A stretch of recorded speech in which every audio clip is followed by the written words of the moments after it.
The Rainmaker Multiplier On-Demand series is brought to you by Clarity to Prosperity, a financial training, coaching, and IP development organization led by financial advisors, coaches, and business leaders committed to taking a holistic approach to advising. To learn more about our organization and upcoming training opportunities for financial professionals, visit claritytoprosperity.com. Welcome to the Rainmaker Multiplier On-Demand Webinar. This series is accompanied with a podcast as well as a white paper. The series covers relevant topics, how you can multiply yourself as the Rainmaker in your financial services practice, how you can learn to take advantage of efficiencies, and how to bring on associate advisors as well as new profitable revenue streams. It also gives you insight how to utilize thought leadership within the financial services industry. And all of this is surrounding ways to help you grow your business and to multiply yourself and your revenue. Today's topic is how to multiply your time by successfully transitioning client relationships to an associate advisor. I'm Mary Sterk. I'm your host for today's webinar. I'm the head of coaching for Clarity to Prosperity and also the founder and CEO of Sterk Financial Services, which is a large planning practice in the Midwest. I also am excited to introduce our guest speaker, Bryan Bibbo. Bryan is an accredited investment fiduciary. He acts as a mentor and a model office for Clarity to Prosperity. He also is a member of the J.L. Smith Group. And Bryan brings perspective because he was once the associate advisor who had both good and bad transition experiences. And now he's also the lead advisor who's transitioning clients of his own to an associate. So welcome, Bryan. I'm really excited to have you on here to share your experiences surrounding. Thanks for having me, Mary. Looking forward to the opportunity. As you led into, I was the associate advisor and now I'm the lead advisor. So our goal here is to share some of those negative experiences that I've ran into, some of the biggest gaps, in addition to, hey, what was successful and has made this turnkey for our office where I feel comfortable transitioning my business over to an associate advisor now. Beautiful. Your experience is really going to enrich this presentation for everybody. Okay, so the first thing I want to talk about is the normal growth trajectory of most advisors' offices. So when you begin your practice on your own, you set about gaining clients, and soon you add more clients in complexity, and you begin to wonder, well, now what? So you begin interviewing for assistants to help, and you do that until you find the right one, and then you make a hire. The cycle continues, and you build your book of business, and you add more clients. Soon you're once again thinking, how can I handle all of these clients? While the clients continue to develop, and you're wondering now what, you decide to go about hiring associate advisors and continuing to build the right team. Now, many of you have associate advisors on your team, but struggle to find a way to effectively transition certain client relationships to them. And there really are a number of obstacles to being able to do this. One of the biggest ones is time. All along the way, time capacity issues arise that the taking care of your book of business can prevent you from growing your book of business. Your smaller clients stay on the books, you want to land larger clients, things like that happen. So Bryan, you've really been on both sides of this as the associate advisor, now as the lead advisor. So let's talk about time. What's the biggest challenge you've had concerning time on both sides of this equation? Yeah, let's take the associate advisor role first. And when we think about that is, as an associate advisor, your goal is to alleviate the time constraints of the lead advisor. So what I was trying to do that whole time as the associate advisor was taking my time, filling up my time, and then also taking the burden off the lead advisor. So really you're trying to lessen up the time and fill up your time. That's really the goal as associate advisor. Now it's the exact opposite. As the lead advisor, I'm trying to preserve my time, making sure I'm seeing the qualified prospects, make sure I'm working with clients that are in my average amount of AUM or annuities that I do want to bring on, investable assets, and be able to transition some of these, low, I don't want to say lower level, but for lack of better terms, it's the clients that, hey, they really just don't fit where your growth is going, but you don't want to lose the money. You don't want to lose the trails. You want to make sure they're well serviced. They had a purpose, and now it's time to transition them to that associate advisor. So with time, it's as the lead advisor, it's making sure I'm investing my time to make sure I'm seeing the bigger whales of clients. So, and the thing about the time constraint is that really the lead advisor and the associate advisor's ultimate purpose does align. The lead advisor wants to free up some time, and the associate advisor wants to spend their time working with those things. But the tricky part of it is that it takes time to actually train your associate advisors and get them ready for and prepared for a good client transition. Not taking the time to do it can create an unfortunate situation where clients aren't necessarily happy. Okay, so the next challenge that we want to talk about is actually finding and hiring a good associate advisor, because that definitely has its own set of complexities. It can be difficult to find them. It takes time to do that, again, back to the time, and ultimately you could end up training your competition. So Bryan, you've had several associates in the office, some who've worked out and some who haven't. What would you say is your biggest obstacle to finding and hiring the right associate advisor? It's looking for that good fit associate advisor. And what I mean by good fit, that they're hardworking. Their personality is joining with the vision of the firm. They have the same goals in mind. And one other big thing that I've ran into, Mary, from personal experiences here is we've had some advisors that have worked in the industry for many, many years. Not that it's a bad thing, but they had a negative, jaded opinion on how the industry is supposed to be, what you're supposed to do. So they had these ideals that did not agree with our firm. Sure. Yeah, that cultural fit really is an important thing, and can really raise its head up when you're trying to find someone who you want to hand off your clients to. You certainly don't want to hand them off to someone who's not a good fit or has jaded opinions or doesn't believe in the products or the approach that you're taking working with clients. Okay, so the next risk that we have, that we know that there are challenges surrounding, is this. If the associate advisor leaves, then the client reverts back to you, which ultimately is going to take your time. So now you've spent time transitioning it, and then that responsibility might be back on your lap.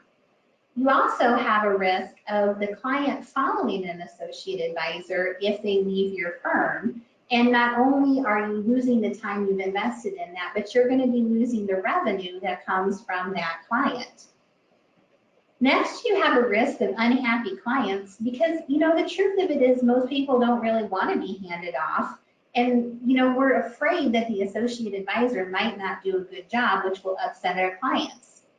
And then lastly, many of us have mental blocks about wanting to take care of everyone and not being perceived as like a jerk who's gotten too big for their britches and won't work with the small clients anymore. So, Bryan, when you were the associate advisor, what was your biggest challenge surrounding these types of obstacles?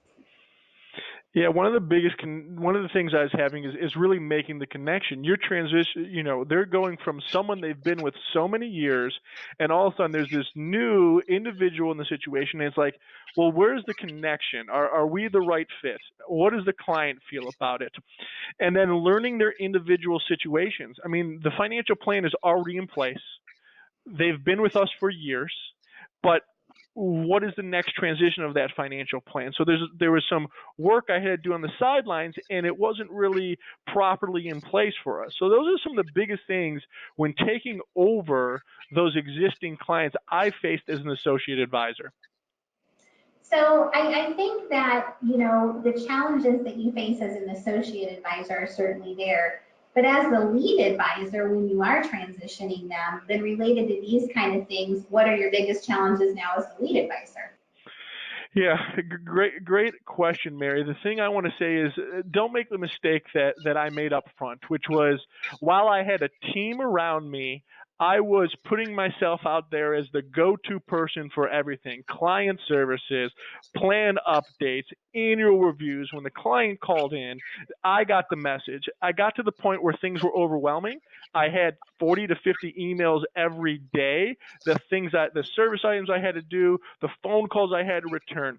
So, presenting it as a team approach up front, so more important. The other thing is getting the associate advisor in there. What does that transition look like? What if the client doesn't like them? Or, as you said before, if I'm training my competition, what happens if they leave the business or they leave your firm and then you're taking them back on, like you said, that challenge before. So those are the biggest things that I've kind of faced. It's just that team approach and showing the client, hey, this is more of a team approach. I put myself out there as the go-to person for everything, and it was one of the biggest mistakes I made in the beginning. Well, despite the many challenges that happen with transitioning clients to an associate advisor, there's a reason that we do it, because there's undoubtedly opportunities that are out there. The first one is that it does free you up to work on larger cases. The next thing is that it can actually create a higher level of satisfaction within your smaller clients because of the fact that you now have somebody that's dedicated to helping them. I mean, the reality is that if we're spending time on our larger relationships, our smaller clients aren't really getting the higher level of service that they might otherwise be able to enjoy. And finally, there's definitely financial benefits to doing a transition. Number one, it's going to create an additional stream of revenue if your associate advisor actually builds out that relationship and does more business with them. Number two, it helps move you towards more of a self-managing company where the revenue is going to be created from multiple streams. And number three, all of this contributes to creating a higher resale value of your business. So Brian, I know you had some good and some negative transition experiences, but share with us some of the opportunities that were created when the transition actually happened in a positive way. Yeah, when the transition happened from me as the lead advisor to the associate advisors in our office, they were going more in depth with the client because over the years I had so many annual reviews and it was just getting so mundane. So what they were doing while they were going in depth, they were finding new opportunities that we can help the client on. Some of those opportunities were funeral expense trusts, Medicare, or new money. The funny thing is there was new money that the client either inherited or had been saving up in the bank accounts that I kind of neither knew was there, didn't know was there, but the associate advisor was filling the gap and saying, hey, here's where it fits in your financial plan. It doesn't necessarily belong in the now bucket accumulating dust. Let's put it into the soon bucket or the later bucket. Where should we fill it in? So what it really did is it made additional streams of revenue, as you shared, Mary, but it gave the client peace of mind that, hey, they're getting the great service that they should be getting from the associate advisor. Awesome. Thank you for sharing that. Okay, so obviously there's challenges, obviously there's opportunities, but what we're going to actually show you now is a solution that can help you transition clients in a way that doesn't leave them feeling like there's a jerk involved. It actually positions you in a way of being a hero. So we have a solution that we're going to talk about, and that solution is called a joint client review transition.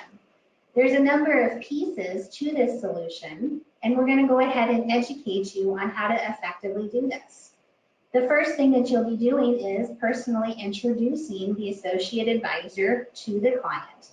That personal introduction carries a lot of weight. And if you actually transition your clients the way that we're recommending that you do, you're going to be able to see that in action. The next is that you'll be able to share a new concept of expanding resources with a team approach. And this is going to easily allow for replacement of any team member. So in the future, if any of your team members leave, you can just say that a member of the team has left instead of their one point of contact being an advisor has left. You're going to be able to clarify the roles and reassure the client that they're not losing you, that in fact it is an expansion of resources. We'll show you how to actually build your associate advisor's credibility, and then also how to allow that associate advisor to create future contact with that client in order to boost the relationship and continue to add value.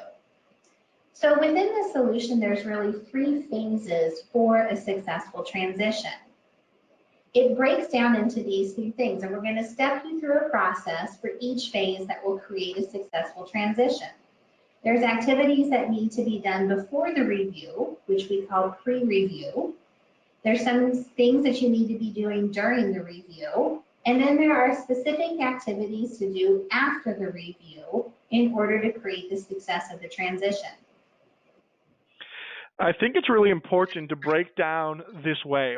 The truth is the proper planning and preparation by both the lead and associate advisor will contribute to the transition being a successful one. And that's really the goal here, is we want to make this the comfortability of the transition. We don't want to feel like they're, hey, being dropped off with this new advisor. It's all about that successful transition. Right. So the pre-review, we're going to go ahead and dive into that first. So most offices have an administrative team who are actually doing things to prepare for a review right now. And so your administrative team is really going to continue to follow their normal process for preparation. But then there are a handful of things that the associate advisor should do prior to an actual client review. And the client review is going to have both the advisor, you as the lead advisor, and the associate advisor in it.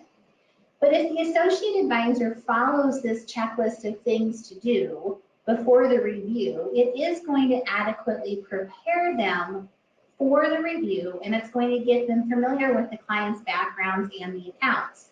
One of the biggest issues that advisors have of doing the transition is feeling like your associate advisor is not prepared. And if you have a checklist of things that they're required to do before the review, they're going to be prepared in a way that lends you confidence. So if they have annuities, they're going to want to review those annuities and understand fully the riders on them or how any of the guarantees might work. They need to review the client data in the system to understand how old these clients are and what has happened with them in the past. If there's an AUM or a managed account, they need to understand how that is set up, what the risk tolerance level are, how it's being invested, are there systematic deposits or withdrawals being set up out of there. The associate advisor really does need to look over and review last year's notes of the review and then look through any phone or activity logs that have happened over the course of the last year, so they're fully aware of anything that's changed or been done on that client's behalf in the last year. They're also going to want to review beneficiaries and determine if any beneficiary changes potentially need to be done. They're going to want to add a Meet the Team page to the review packet. We're going to talk in just a minute about what that means, but it's a very critical piece of actually preparing for the review. And then before the lead advisor and the associate advisor walk into that review, there needs to be at least a 5-minute conversation between the lead advisor and the associate to discuss any potential issues that the associate advisor has uncovered, to visit about whether or not potential beneficiary changes may in fact be necessary, to discuss any past issues, and also to talk about what sales opportunities there might be. So Brian, if your associate advisor has done this level of preparation, would you be confident they're actually ready to have a speaking role during that actual client review? Yeah, the confidence level goes through the roof. And one of the bigger things that I've seen with the associate advisors in our office doing this is that those previous meeting notes is so important to see what had transpired. And they're going to look at the plan from the annuities to the AUM, the beneficiaries, all those kind of things. They're going to know the individualized financial plan that we have in place for this client. And it opens up the door to allow our associate advisor to interject into the client's annual review in the meeting. So the confidence level is there. This is such a crucial step. Absolutely. Okay, so that's the pre-review part of it. Now during the review, when the client comes in, you're going to, of course, want to greet them as the lead advisor and introduce them to your associate. And it's important to lay the groundwork right at the beginning of that connection to establish immediate credibility. And you can do that very simply by just introducing them as your right hand on their accounts. It's a nice way to phrase it, to let the client understand that this new person that they're meeting is already familiar with their accounts. And then you really want to secure permission that it's okay if the associate advisor sits in. So, for example, you would say, Chris is also an advisor here, and she's my right hand on your account. She'll be sitting in with us today if that's okay with you. It creates an implied buy-in from the very start when they actually agree to do this.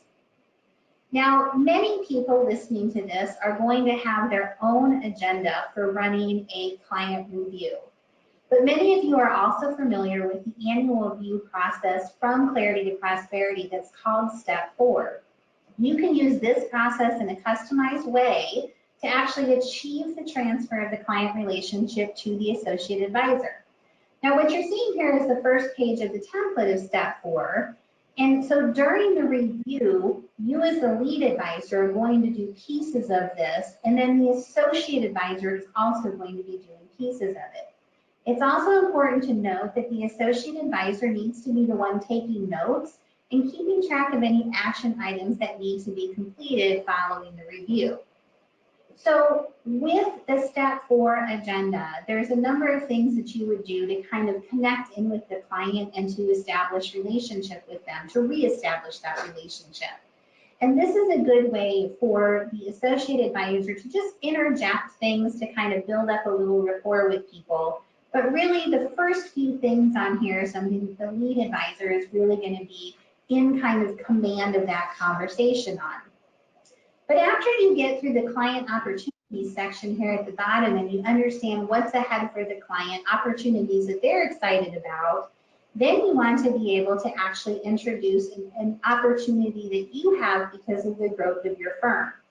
So you might find yourself saying something like this. Hey, I'm excited to share that we're growing, and over the last year, we've been able to expand our resources for our clients. So now we have a 4-person team for each client. Let me introduce you to that team. Now, before I go into that, I want to say that we recommend everybody actually create something that's called a Meet Your Team page. It should have the faces of the people that are on the team. Everybody in your office really should be on that. Their names, their contact information. And what's especially important is for the service team, so people who are not advisors, but the service team, to have it denoted on there what they actually are helping the clients with.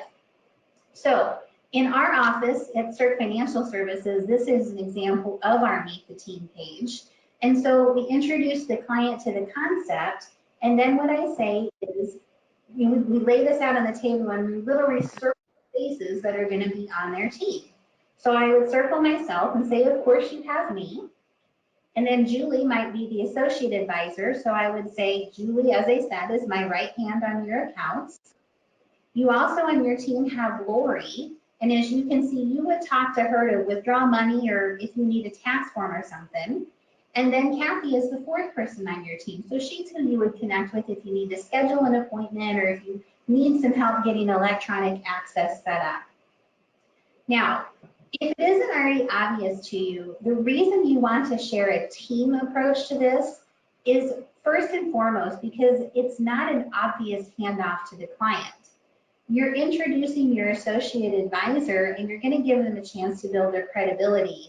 But when you expand the resources and you actually position it as a team approach, it's not a handoff of you no longer have me and now you have her. It's actually an expansion of resources.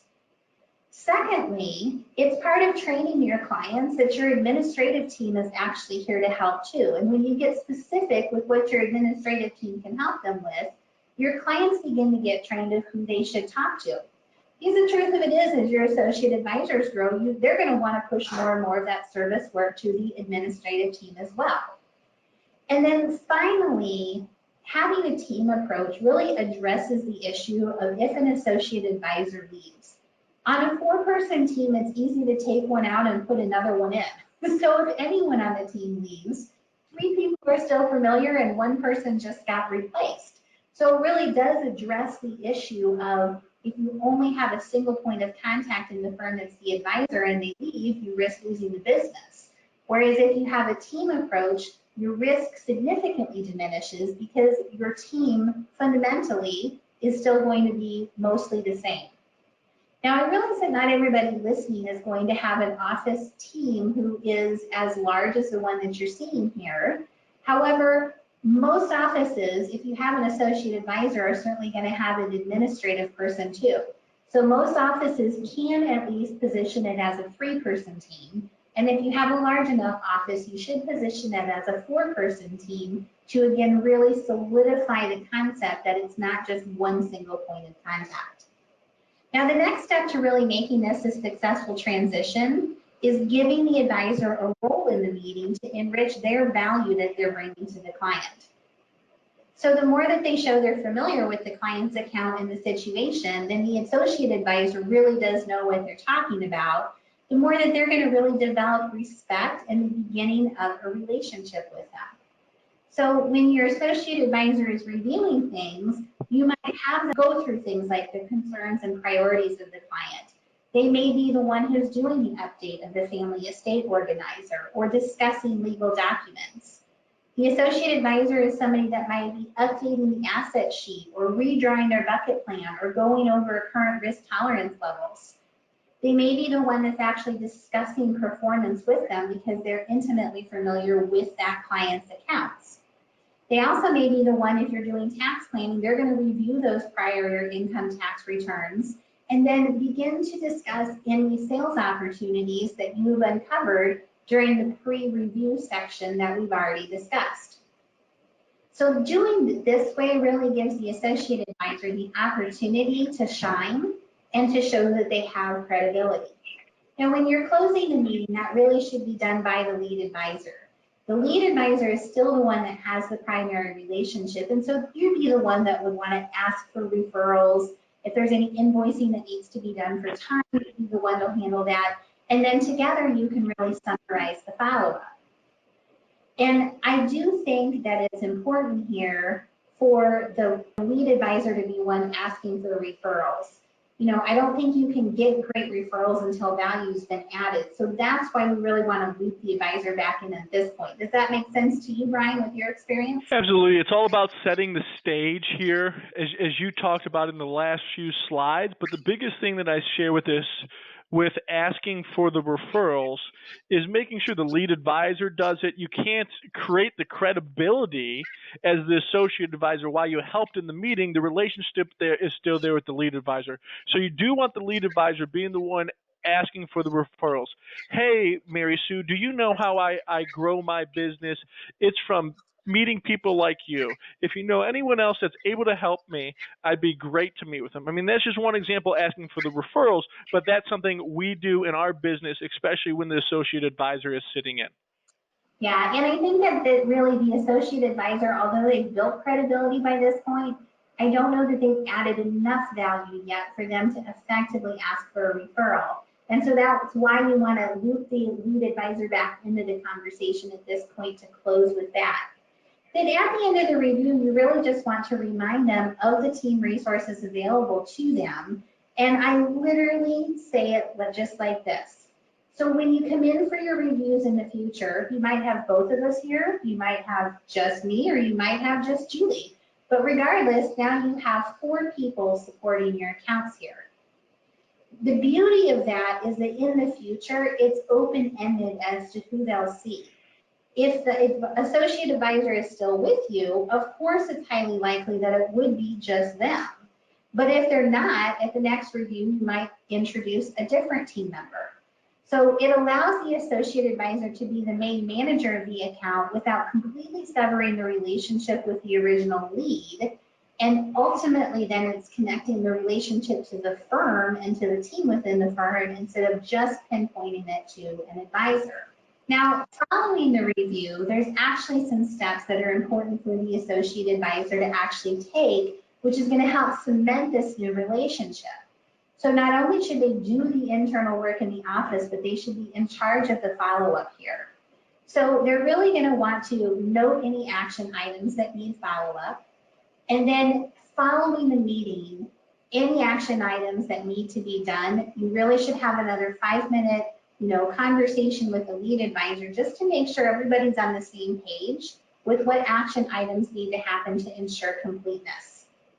If the handoff is complete, if the transition is complete, then that associate advisor really should change who the lead advisor is to themselves in your CRM so that it's clear going forward that that client has had a successful transition. You're also going to want to update client information in the CRM. They're going to want to dictate any notes, and they're going to want to handle any follow-up to solidify that client relationship. Finally, it's really important for there to be a point of contact after the review is done between the associate advisor and the client. And we would actually suggest that an email follow-up would be your best choice of things. So let's talk about that email follow-up. The whole purpose of this is to really accomplish two main goals here. First, it's going to reiterate the team approach. As you can kind of see in the first few sentences here, it says, I am going to continue to work with the lead advisor. So it's saying, hey, that associate advisor and then also that lead advisor are still there for the client. Super important. Next thing, it's going to bookend the transition with a piece of communication that is only coming from the associate advisor. What are we doing here? The associate advisor saying, hey, here's my contact information. If anything ever does come up or I can assist you any further way in the future, hey, here's how you reach out to me. So it's really those two goals with this email we're accomplishing. Following up with the client right after the appointment and sharing them still a team approach, but here's how you contact the associate advisor going forward. Yeah, and I think that the last line in this email is critical too. I look forward to seeing you again next time you're in, because you're very, very subtly planting the seed that the associate advisor's face is the face that they're going to see the next time that they're in. So this follow-up email actually really accomplishes a number of different things to really solidify and cement that transition. So in a nutshell, that's the process from pre-review to during the review and then to the follow-up after the review. So within all of that, there's definitely some do's and some don'ts to having a successful transition. So Brian, take us through the do's. Yeah, so what we want to share with you here is the best practices that Mary and myself have learned by doing this process. So you want to position yourself as the lead advisor and the associate advisor as an expansion of resources. Hey, this is an additional resource with this associate advisor. You get excited about it. You explain it to the client. They're looking at it as like, wow, I'm getting even more people to help me out. This is amazing. The next thing, reassure the client you're still on the team. Just with that email we showed, hey, it's still a team approach. You're working on that annual review with the associate advisor and the client saying, hey, this is a team approach. We're still always going to be here for you. The last thing is have the associate advisor contracts written to protect the firm. You want to make sure that if the associate advisor was to leave the firm, that we as the firm still are going to own these clients, that they can't take them away, or if they do, there's big numbers in place that doesn't make sense. So Mary, I'll let you speak a little bit about that. Yeah, so this is a really important piece of it to have in place if you have associate advisors or if you're going to hire new ones. So we hear about having a non-compete contract, and the reality is that oftentimes non-competes don't hold up. But what we are seeing more and more in the industry is that something called a non-piracy contract will hold up. What that means is that the advisor can leave and they can be in the business, but they're prohibited from taking or even contacting clients or prospects of the firm. So the best way to handle this issue is when you hire the associate, and you want to kind of think of it like a prenup. In a prenup, you normally spell out what happens when someone leaves a relationship, and you're doing it at the point where they enter the relationship. So that's how you want to kind of handle the contract with your advisors. Your contract should specify that the firm owns 100% of the clients, and if the advisor leaves, it may be possible at the firm's full discretion for the associate advisor to buy clients from them. If the firm is going to allow those clients to follow that associate advisor, then a formula for determining the buy price should actually be spelled out in your actual contract with the associate, and it should have some teeth. So for example, normally in the financial industry, let's say that the normal buy price is somewhere between 2 to 3 times recurring revenue off of a book of business. Then in this case, because you are investing in your training, you're showing them how to work with clients, they're learning at your firm, in this case, the buy price of the contract might be 4 times the recurring revenue. So it needs to have some teeth. But here's why I'm saying it can work, is because if the relationships with the associate are strong enough, and if they're unhappy in your firm, it might actually be better to let them go and to take certain client relationships with them. And if you're going to get paid 4 times the recurring revenue on those, you can look at it more like a partial book of business sale versus any kind of financial loss. You actually are going to have a short-term windfall because they're purchasing those clients from you. And that's how you can write a contract to actually protect your firm. Mary, I have a great example of this. I had an advisor. It was about 2 years ago where we had this contract in place. He decided to leave our firm, wanted to go out on our own, but we did have what you refer to as the teeth in the contract. So a lot of the clients he had accumulated his time at the office were, hey, from the tax practice, from the Medicare leads, from other different workshops we were running. But we put in there, hey, if you're going to leave the firm and you want to take these clients with you, hey, we have a 4X multiple in place. So it got to the point where, hey, he couldn't afford to take on all these clients and pay out a 4X multiple. So we retained, when it came down to it, 70% of the clients. He did buy some of them out. We did get that short-term influx of revenue, which is always right. But that 70%, we still get the trails on. We're still receiving the revenue from. And what we did is just transition those existing clients to that team approach that we had in place, and it was no problem picking it up where it left off, and they were perfectly happy with it. That's why we had such a high retention rating. Beautiful. That's a great example of why contracts written to prevent the firm are so important. Okay, if there's do's, there's definitely going to be don'ts. So now for some best practices about what not to do. Don't drop a client without a transition conversation. Don't just hand them off and they're expecting to come in for a review with you and all of a sudden it's a stranger that they're meeting with. And Brian, I know you actually had experiences like this and learned very quickly that the ones where there was a personal introduction were much easier than the ones where it was a blind transition like that. Yeah, absolutely. And I'll share some personal examples from many years back. I was transitioning, taking on clients, and there was no transition. 1 year annual review was done by the lead advisor. The next one was done by me. There was no transition. It was just like, hey, go greet these people on the lobby, take them in. They didn't know why they were meeting with me. So it got kind of very sticky at that time. I mean, I had the perseverance, and I was able to transition it perfectly fine in most cases, but it was very rocky at first. I mean, you're overcoming objections in that annual review. You're going to deal with, hey, why am I meeting with you? Where is so-and-so advisor? Is this place falling apart?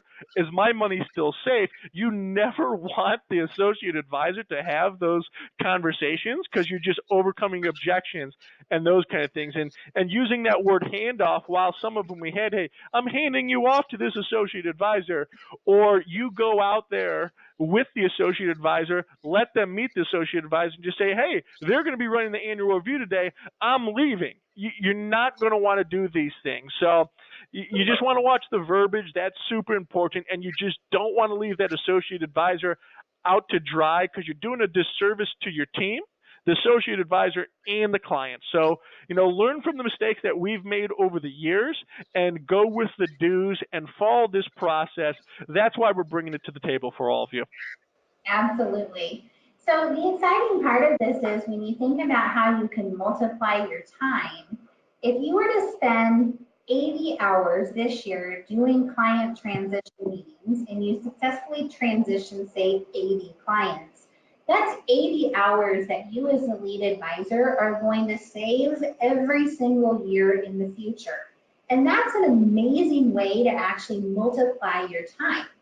So this process of transitioning clients really does boost your advisor confidence that it can be done in a way that keeps your clients happy. It gives you effective language and positioning to eliminate all of the client objections surrounding a transition. And it also outlines clear pre- and post-review success criteria so the associate advisor has credibility and connection with the client. Now, if you'd like to read more about the concept, then we have a great white paper on this. The Rainmaker Multiplier On-Demand topics are all actually converted into white papers too, so you're able to download this. And we also have a podcast regarding this topic. So thank you for listening to the Multiply Your Time by Transitioning Clients Within a Review Process, Rainmaker Multiplier On-Demand webcast. The Rainmaker Multiplier On-Demand series is brought to you by Clarity to Prosperity, a financial training, coaching, and IP development organization led by financial advisors, coaches, and business leaders committed to taking a holistic approach to advising. To learn more about our organization and upcoming training opportunities for financial professionals, visit claritytoprosperity.com.